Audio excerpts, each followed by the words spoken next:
There are a lot of shady things going on right now surrounding the election, but as I'll show you in the episode today, it isn't enough to give Kamala Harris the win. One of the most corrupt things happening in the US right now is in the Federal Reserve. They reduced rates 46 days before the election, which I'm sorry, it's just not a coincidence. JD Vance was actually asked about this week. Here's his response. Really quickly, just on the Fed cutting, it's a very Wall Street Journal-y question, but the Fed cut the interest rate today by a half a percentage point, going to alleviate inflation for a lot of people, and so if you have any reaction to that, we'd love it. Well, look, my reaction is my reaction is a half a point is nothing compared to what American families have been dealing with for the last 3 years.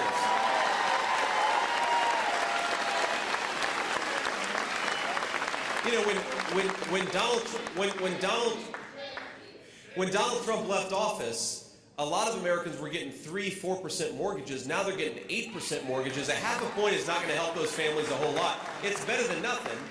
But again, the reason why we have sky-high inflation, the reason why we have high interest rates is because Kamala Harris cast the deciding vote on the Inflation Explosion Act, and then she tried to do everything she could to shut down American energy. So Americans are suffering from this stuff, and the fact that the Fed is going to give them a little relief in the midst of an election, by the way, is nothing compared to the disaster that Kamala Harris's policies have caused in this country. So JD is right about one thing, but he's actually wrong about another, and the Wall Street Journal reporter got it wrong too. I'm not really sure what they were saying, but I'll start with what he got right. He's right on the point that nothing right now is compared to what Trump had it at. And the reason that the rates were so low under Trump is generally the Fed raises the rates when they have to take, inflation under control, because those have kind of an inverse correlation to each other. But under Trump, inflation wasn't a problem at all because of the fact that he wasn't printing money in the beginning of his presidency like the Democrats are, as well as, unleashing our energy potential. Those are just a couple of reasons why he didn't have inflationary problems. So for that reason, the Fed could lower the rates. And so this narrative on the left that somehow the economy is great because it's slightly better from the super horrible place the Biden administration had it at is super laughable. It's super dumb. And I think JD Vance does a good job of kind of calling that out. People talking about how amazing inflation is right now. But here's the reality. Inflation compounds over time. And the other reality is our target, the Fed's target for inflation is at about 2%. And right now we're sitting between 2.5 and 3%. Now, we're so used to it being at like 8% that we hear 2.5%, 3%, and we're like, oh, that's good. But again, that's 25 to 50% worse than the target. So it's in no means is it in a good place. And just because it's falling does not mean that the damage that the Biden administration did regarding inflation wasn't already done. Here is what JD Vance got wrong, though. And this is, again, I don't know how he got it wrong. I don't know, because it's very basic economics. I don't know how the Wall Street Journal reporter got it wrong. Maybe he misspoke. But he says that lowering rates is going to help Americans and that it's going to provide them some inflationary relief.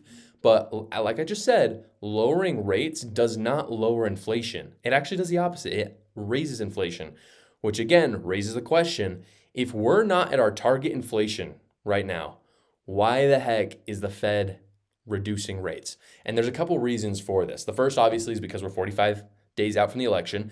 There's a lot of people out there that will say the Federal Reserve is just kind of this independent organization. They're not connected to the administration at all.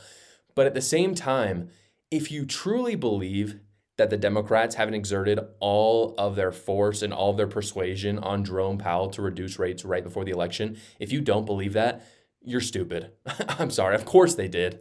And of course, Jerome Powell caved and did it. Now, that's one explanation. There is another explanation, and that is kind of that the job reports that the Biden administration came out with, this was news from a few weeks ago, but they said it was really good. It actually turned out to be really bad, which kind of points to the fact that we could be going into a recession.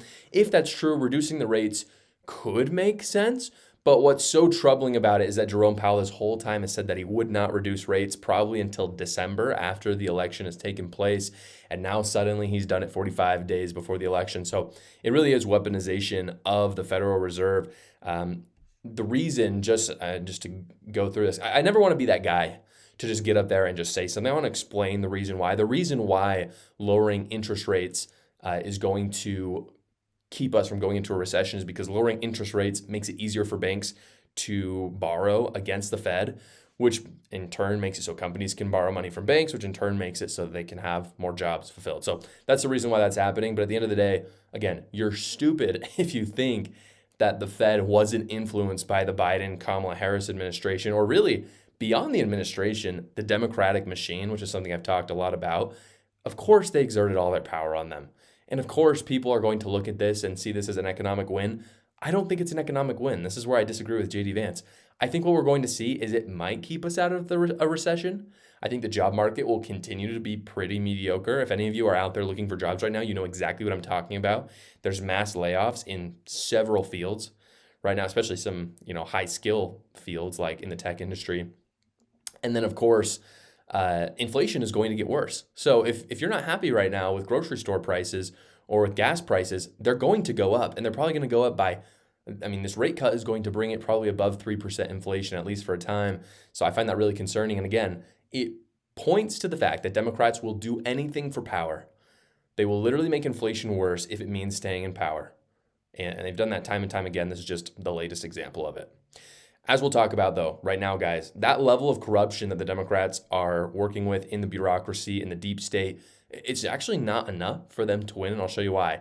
So the debate between Kamala Harris and Donald Trump was more than a week ago. And you'll remember that there were several people that were saying the race is over because Donald Trump didn't do very well. I've talked about how I don't believe he did very well. More than that, the moderators and Kamala Harris just were next level corrupt. But I don't think that's enough for Kamala Harris to win. And here's some evidence for that. If you look at the polls right now, there's now post-debate polls that we just didn't have before. Those post-debate polls tell a very different story than, again, I had like friends calling me. I like people talking to me about politics. So if you're one of my friends watching this, you can keep airing out your concerns with me. But here's the deal. I had people coming up to me and being like, oh my gosh, the race is over. We're screwed. And I'm like, guys, calm down. It's not a big deal. I had the privilege today of telling you I was right all along. And I'll show you right here in the poll. So I'm going to show you 538. 538 has, a lot of people have criticized them because they have kind of these simulations that they run for the election. It's more left-leaning. However, this part that I'm going to show you right now is not their simulations. It's just simply an averaging of all the polls. So I'm going to go to them right now. I'll show you what I'm talking about. What you're seeing on screen right here, again, is an average of the polls starting right before the debate. And if you look right here, you can see that Harris is up by about 3%. And again, it kind of changes between 3% and 2.5%. There's really no difference. So that's before the debate. If you look for after the debate, 2.9%. Again, that was 2 days ago, September 19th. And that was when most of the post-debate polling came out. So technically Harris went down a little bit. Again, that's within the margin of error. It really doesn't matter that much. Frankly, all of the poll averaging is within the margin of error. So if you see Harris and Trump within 3 points, they're tied, essentially. They could be tied. Technically, Harris could be up by 6. I doubt it, but I think that, they're tied. And as I've talked about, this is the national polling. If Harris truly is up by 3, it's a nail biter in the Electoral College. So this isn't, this aggregate that I'm showing you isn't Harris has a 3% higher chance of winning than Donald Trump. No, it just simply means she has 3% more of the national vote. Maybe, if all the polling is accurate. Even if it is accurate, that doesn't mean she's going to take the Electoral College. So at the end of the day, again, happy to say I was right. The debate did not matter at all. And again, what does this mean? If the polling didn't change at all, then we have to deduce a few things. And what I think it means most is something that I've been saying for months on the show, which is that people have already made their minds up about the election. And I think that just makes sense. I know people don't know who Kamala Harris is, but she represents the Democratic machine. So if you love the Democratic machine, you're going to vote for Kamala Harris. Or if you really like Joe Biden, for instance, she's like the same thing at this point. She's just a pawn in the Democrat Party, not really an ideologue, just like Joe Biden, just someone that will do whatever Democrats tell her. So if that's who you like, you are always going to vote for Kamala Harris. You know who Trump is? Everyone knows who Trump is. So if you're down for Trump, you're voting for him. People decided this long ago, right? However, and it really is as well as simple as, if you want to make it even simpler than that, it's do you like now more or 2017 through 2021 more.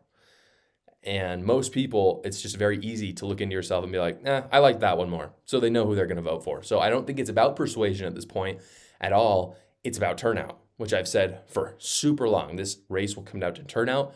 And I think Trump supporters are more galvanized than Kamala Harris. So it's as simple as if Trump supporters in swing states show up, Trump will win. If Democrats show for Kamala, she will win in the swing states. It's that simple. Thank you so much for watching, everybody. Please go down below, comment, like, and subscribe, and watch another video.